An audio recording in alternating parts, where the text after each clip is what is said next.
Hey, good morning my dear friends and students. I am Sadhna and all of you enjoying mathematics and science with me. नेहमीप्रमाणे mathematics आणि science माझ्यासोबत enjoy करताय.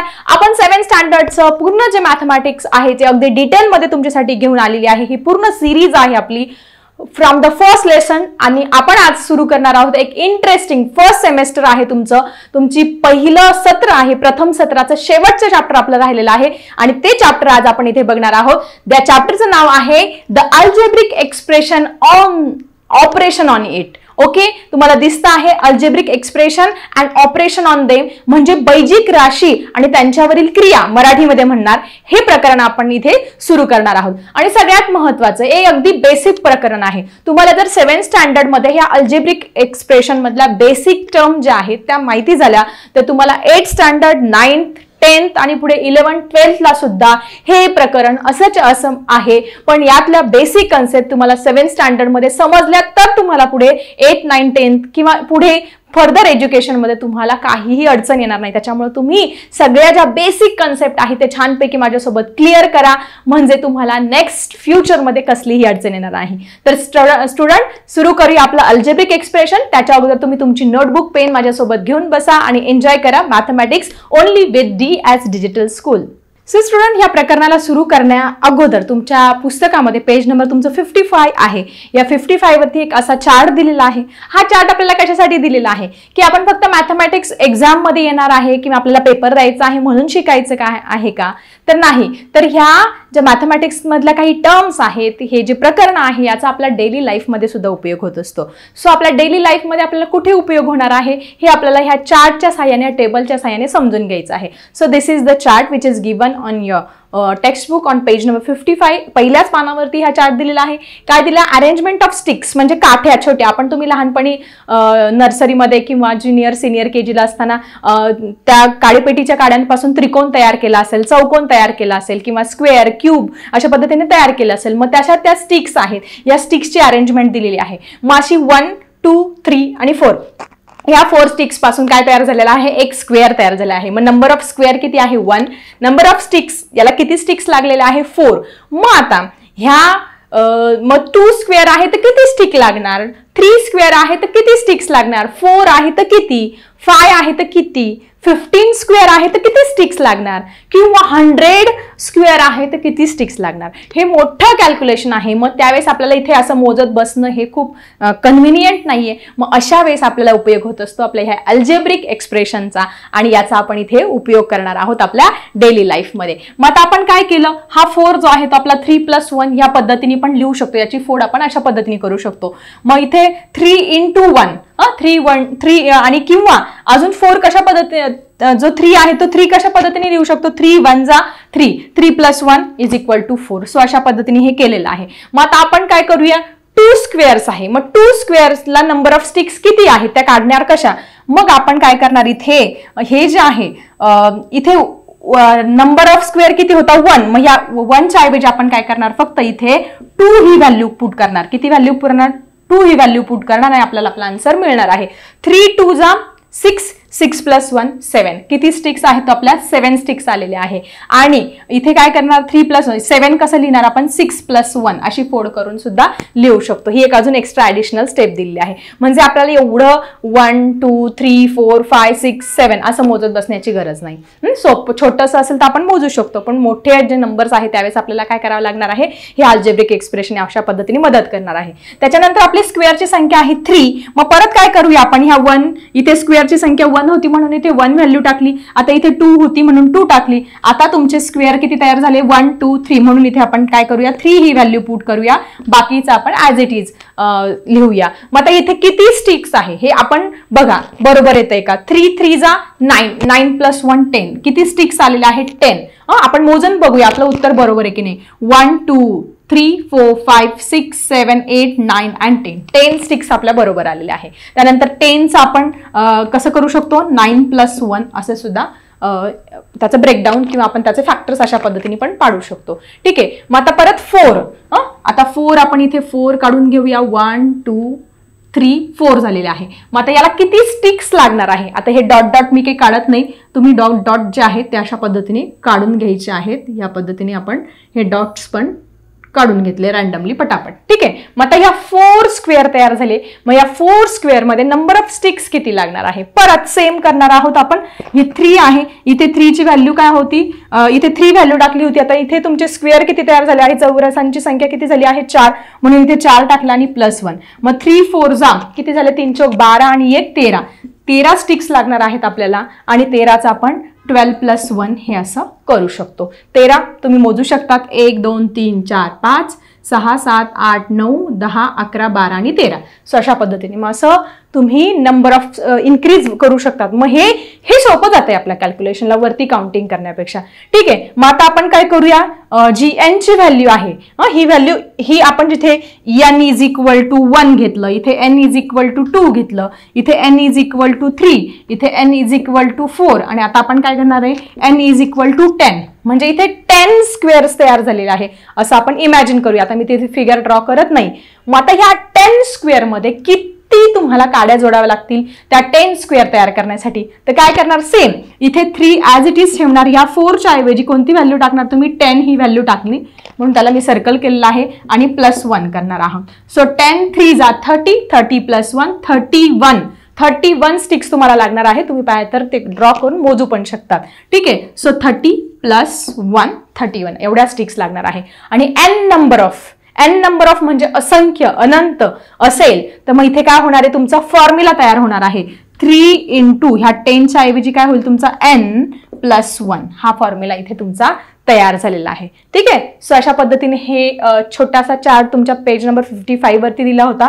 याच्या सहाय्याने आपण आपल्या डेली लाईफ मध्ये सुद्धा अल्जेब्रिक एक्सप्रेशनचा यूज करू शकतो हे आपल्याला इथे क्लिअर झालेलं आहे. So student, let's see the next important point in this lesson. So student, now we are starting the chapter algebraic expression. So student, we have to see now algebraic expression. Algebraic expression हा शब्द पाहून त्याचं spelling बघून घाबरून जाऊ नका. खूप simple आहे algebraic expression आणि माझ्यासोबत शिकाल तर तुम्हाला खूप सोपं जाणार आहे. तुम्ही लाईफ टाइम पण algebraic expression म्हणजे बैजिक राशी म्हणजे काय हे कधी विसरू शकणार नाही. समजा मी एक एक्झाम्पल घेतलं, x + 5 = 7. याला काय म्हणणार आहे? तुम्ही हे शिकलेले आहात. याला म्हणणार आहात तुम्ही equation. It is called as the equation. याला आपण समीकरण, मराठीमध्ये काय म्हणणार? इक्वेशन किंवा समीकरण म्हणणार आहे. पण यातली जर मी ही छोटीशी हे फक्त घेतलं तर याला म्हणणार आहात तुम्ही एक्सप्रेशन. काय म्हणणार आहे? एक्सप्रेशन. आणि हेच आहे आपल्या लेसनचं नाव, द अल्जेब्रिक एक्सप्रेशन. म्हणजे काय? The combination of different terms. He term वेगळी आणि ही टर्म यांचं जेव्हा कॉम्बिनेशन होत असतं आणि तेव्हा त्याच्यापासून काय तयार होत असतं? आपलं अल्जेब्रिक एक्सप्रेशन हे तयार होत असतं. फॉर एक्झाम्पल मी आता एक एक्झाम्पल घेते, 3mn + 2n + 5. हे लिहिलेलं आहे, एक एक्सप्रेशन लिहिलेलं आहे. आता हे एक्सप्रेशन लिहिल्यानंतर याच्यामध्ये वेगवेगळ्या कन्सेप्ट आहे, वेगवेगळ्या टर्म्स आहेत, हे आपल्याला समजून घ्यायचं आहे. तर पहिली कन्सेप्ट आहे आपली variable. What is mean by variables? मराठीमध्ये व्हेरिएबल्सला काय म्हणणार आहात तुम्ही? चल. चल म्हणजे काय? चल मराठी विद्यार्थ्यांना सांगते मी, त्याला चल म्हणतात. मग व्हेरिएबल्स म्हणजे काय? खूप सारे लेटर्स. कुठले लेटर्स याच्यामध्ये यूज केलं आहे? m, n आणि n. मग व्हेरिएबल्स कुठले झाले याच्यामधले? m, n दोनदा आलेला आहे, आपण एकदाच लिहूया. याला काय म्हणणार तुम्ही? व्हेरिएबल्स. मग आता व्हेरिएबलचे आपण एक्झाम्पल घेतलं, a² + 2ab + b². हे तुम्हाला एक एक्सप्रेशन दिलं आहे आणि तुम्हाला कॉम्पिटिटिव्ह एक्झामला कधीही 8, 9, 10 किंवा कुठल्याही कॉम्पिटिटिव्ह एक्झाम मध्ये प्रश्न आला की याच्यामध्ये व्हेरिएबल्स कुठले आहेत ते ओळखायला तुम्हाला लिहिता आले पाहिजे. याच्यामध्ये a आहे, अजून b आहे, a दोनदा आलाय, b दोनदा आलेला आहे. आपण फक्त काय पाहिजे? कुठले लेटर्स यूज केलेले आहे ते म्हणजे तुमचे व्हेरिएबल्स म्हणजे चल असणार आहे. किंवा x², yz हे एक टर्म दिलेली आहे, तुम्हाला एक्सप्रेशन दिलेलं आहे. याच्यामध्ये कुठले आले आहे? x, y आणि z. याला म्हणणार आहात तुम्ही व्हेरिएबल. सो आय थिंक तुमची व्हेरिएबलची कन्सेप्ट क्लिअर झाली असेल. किंवा अजून एक एक्झाम्पल घेते, 4a + 5b - 3c. याच्यामध्ये कुठले व्हेरिएबल्स आले आहे विचारलं तर काय लिहिणार तुम्ही? Here is the a, here is the b and here is the c. हे व्हेरिएबल्स इथे आलेले आहे. So I think variable he concept तुमची क्लिअर झाली असेल. व्हेरिएबल्स म्हणजे जे अल्फाबेट्स, जे लेटर्स आपण याच्यामध्ये यूज करतो त्याला म्हणणार आहात व्हेरिएबल्स किंवा चल. So student, let's see the next concept. So student, we have to see the next concept, that is coefficient. What is coefficient? Coefficient म्हणजे मराठीमध्ये त्याला म्हणणार सहगुणक. ही एक कन्सेप्ट तुम्हाला माहिती पाहिजे. समजा आपण एक एक्झाम्पल घेतलं, 3a² b plus 4a plus 5 हे तुम्हाला काय दिलेलं आहे, एक एक्सप्रेशन दिलेलं आहे आणि या एक्सप्रेशनमध्ये तुम्हाला कोइफिशियंट कुठले आहेत, कोइफिशियंट कुठले आहेत असं लिहायला लावलं. कोइफिशियंट म्हणजे सहगुणक कुठले आहे.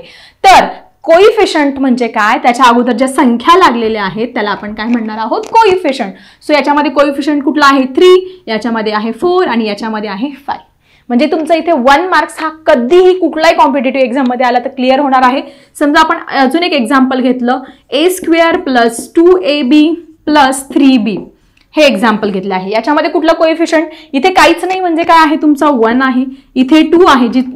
जिथे काहीच नसतो कोइफिशियंट तिथे 1 असतो, जिसका कोई नाही होता उसका 1 होता, हे लक्षात ठेवायचं आहे. इथे 2 आणि इथे 3 हे कोइफिशियंट इथे आलेले आहे. किंवा आपण अजून एक्झाम्पल घेऊया, 3mn प्लस 4n प्लस 6 याच्यामध्ये कुठले कोइफिशियंट आहे, इथे 3 आहे, इथे 4 आहे आणि इथे 6 हा कोइफिशियंट आहे. किंवा फ्रॅक्शनच्या फॉर्ममध्ये जरी तुम्हाला इथे दिलेलं आहे समजा 5/4xy याच्यामध्ये कोइफिशियंट कुठला आलेला आहे तुमचा 5/4 हा कोइफिशियंट, म्हणजे जी संख्या किंवा जो नंबर आलेला असतो त्याला काय म्हणणार आपण, सहगुणक किंवा कोइफिशियंट. किंवा आपण अजून एक एक्झाम्पल घेतला, -13/15x² प्लस 5/4y² याच्यामध्ये विचारलं की कुठला कोइफिशियंट आहे तर तुम्ही काय लिहिणार, -13/15 ॲज इट इज ठेवणार, ही संख्या आलेली आहे, चिन्ह पण तसंच ठेवणार आणि ही संख्या लिहिणार 5/4. हे काय आहे, याचे coefficient. So I think coefficient he concept तुमची छानपैकी इथे क्लिअर झाली असेल. पण याच्या अगोदर आपण व्हेरिएबल म्हणजे काय, हे अक्षर आहे a b किंवा याच्यामध्ये a, याच्यामध्ये m, व्हेरिएबल्स म्हणजे अक्षर आणि कोइफिशियंट म्हणजे संख्या. Okay student, let's see the next concept. So student आपली नेक्स्ट कन्सेप्ट आहे, थर्ड कन्सेप्ट आहे constant. What is mean by constant. तुम्हाला कधीही कुठेही कॉन्स्टंट म्हणजे काय असं विचारलं तर समजा तुम्हाला दिलेलं आहे 3a² b plus 4b plus 3 हे असं एक्सप्रेशन दिलेलं आहे आणि याच्यामध्ये कॉन्स्टंट कुठला विचारलाय तर सांगा. तर याच्यामध्ये 3 आहे तुमचा कॉन्स्टंट. आता तुम्ही म्हणाल टीचर 3 हा का कॉन्स्टंट आहे, कारण 3 ची व्हॅल्यू चेंज होणार नाही. इथे आपण 4 घेतला, या 4 मध्ये 4b घेतलेला आहे, मग या b च्या ऐवजी आपण 2 समजा व्हॅल्यू, b च्या ऐवजी 2 व्हॅल्यू टाकली, मग याची किंमत काय होती, चेंज झाली, 4 2 जा 8 झाली, म्हणजे हा कॉन्स्टंट नाहीये. किंवा ही टर्म घेतली, याच्यामध्ये 3a² b दिलेले आहे, मग इथे a च्या ऐवजी आपण 2 ची व्हॅल्यू घेतली, 2² घेतला, b च्या ऐवजी समजा 3 घेतलं, मग 3 × 2⁴ 2 म्हणजे 4 आले, इंटू 3 म्हणजे 4 त्रिक 12, 12 त्रिक 36 किंमत आली आहे, 3 3 जा 6, 6 4 जा 36. ओके, सो अशा पद्धतीने यांची व्हॅल्यू काय होतीये, इथे a आणि b ची किंमत टाकल्यानंतर चेंज होते, इथे पण b ची किंमत टाकल्यानंतर काय होते, चेंज होते. पण या 3 ची व्हॅल्यू मात्र कुठल्याही कंडिशनमध्ये चेंज होत नाही, म्हणून इथे कॉन्स्टंट जर तुम्हाला कोणी विचारलं तर ती जी सेपरेट संख्या असते ती काय असते, तुमची कॉन्स्टंट असते. समजा अजून एक एक्झाम्पल घेतलं, 5a² b plus 3a minus 4. मग इथे काय कॉन्स्टंट आहे तुमचा, 4 हा कॉन्स्टंट आहे. म्हणजे जी संख्या जिची व्हॅल्यू चेंज होत नाही त्या संख्येला आपण काय म्हणणार आहोत, इथे कॉन्स्टंट म्हणणार आहोत. सो आय थिंक ही तुमची ही कंडिशन सुद्धा किंवा ही टर्म सुद्धा इथे क्लिअर झाली असेल. त्यानंतर पुढची आपली कन्सेप्ट आहे term. What is mean by term म्हणजे काय, पद. टर्म म्हणजे काय, पद. समजा इथे मी लिहिलं 3a² b plus 3ab² plus 4 असं लिहिलेलं आहे. So student, what is term. Term means the algebraic expression which is separated by plus or minus sign. Plus किंवा मायनसच्या साह्याने जे एक वेगळे होतात त्यांना आपण टर्म म्हणणार आहोत. सो इथे टर्म्स कुठल्या आहेत, 3a² b ही एक टर्म झाली, 3ab² ही एक टर्म झाली आणि 4 ही दुसरी टर्म झाली. किंवा अजून आपण एक्स्ट्रा एक्झाम्पल घेऊया. समजा आपण अजून एक एक्झाम्पल घेतलं, समजा घेतलं a5a प्लस 3b हे घेतलं, मग याच्यामध्ये टर्म्स कुठली झाली, ही आणि ही दोन टर्म झाल्या, 5a प्लस 3b ह्या काय झाल्या तुमच्या टर्म माहितीये. मग आता हे जे एक्सप्रेशन असतात एक 1 टर्मनी बनलेले असतात, 2 टर्म 3 टर्म्सने किंवा मेनी टर्म्सने सुद्धा बनलेले असेल. सो आय थिंक कॉन्स्टंट म्हणजे जी व्हॅल्यू टाकल्यानंतर जी चेंज होत नाही कॉन्स्टंट, आणि टर्म म्हणजे ह्या ज्या वेगवेगळ्या प्लस आणि मायनसने जे काय होत असतात सेपरेट होत असतात, म्हणजे 1 2 3 याला काय म्हणणार आहात, term. So one more concept is remaining. So student, one more concept in this chapter is factors. What is mean by factors? समजा दिलेला आहे 3mn असं दिलेलं आहे, मग याचे फॅक्टर्स काय पडतील तुमचे, 3m and n. These are the factors. किंवा समजा अजून एक एक्झाम्पल घेऊया आपण.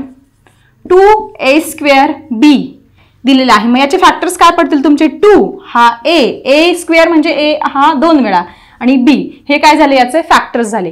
फॅक्टर्स म्हणजे स्प्लिट करून आपण कशापासून बनलेली आहे ती जी टर्म आहे ती कशापासून बनलेली आहे त्याला काय म्हणणार आहे? हा आपण फॅक्टर्स म्हणणार आहे. सो आय थिंक तुमच्या ह्या सगळ्या कन्सेप्ट क्लिअर झाल्या असेल. आपण एकदा फास्टली रिवाइज करूया. समजा तुम्हाला इथे एक्झाम्पल दिलेलं आहे 4mn प्लस 3n मायनस 7 हे एक एक्सप्रेशन दिलेलं आहे आणि याच्यामध्ये तुम्हाला सगळं लिहायचं आहे. काय काय लिहायचं आहे?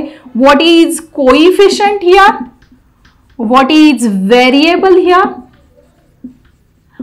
Which are the terms, which is constant and what are the factors. हे 5 मार्क्स तुम्हाला इथे फिक्स मिळणार आहे.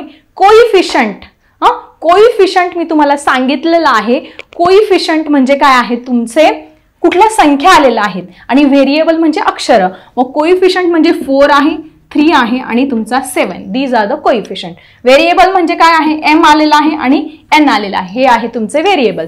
टर्म्स ह्या 3 आलेल्या आहे. ही एक टर्म, ही दुसरी टर्म आणि ही तिसरी टर्म. 3 टर्म आलेला आहे. ते प्लस मायनस साईनने काय झालंय? वेगळं झालेलं आहे. The algebraic expression which can be separated by plus or minus sign is called as the term. Okay, so इथे 4mn ही एक टर्म आहे, 3n आणि 7 ही काय आहे? तुमची एक टर्म आहे. कॉन्स्टंट तुम्हाला काय सांगितलं? याच्यात व्हॅल्यू टाकल्यानंतर ही चेंज होणार आहे. याची व्हॅल्यू पण चेंज होणार, पण 7 ची व्हॅल्यू चेंज होणार आहे का? नाही. सो इथे कॉन्स्टंट काय आहे? 7 किंवा तुमचा -7. -7 तुम्ही हा लिहायचा आहे कॉन्स्टंट. फॅक्टर्स, आता फॅक्टर्स हे वेगवेगळे पडणार आहे. 4mn चे फॅक्टर काय पडणार आहे तुमचे? 4 × m × n हे फॅक्टर्स पडणार आहे. किंवा 3n चे फॅक्टर्स काय पडणार आहे तुमचे? 3 आणि n.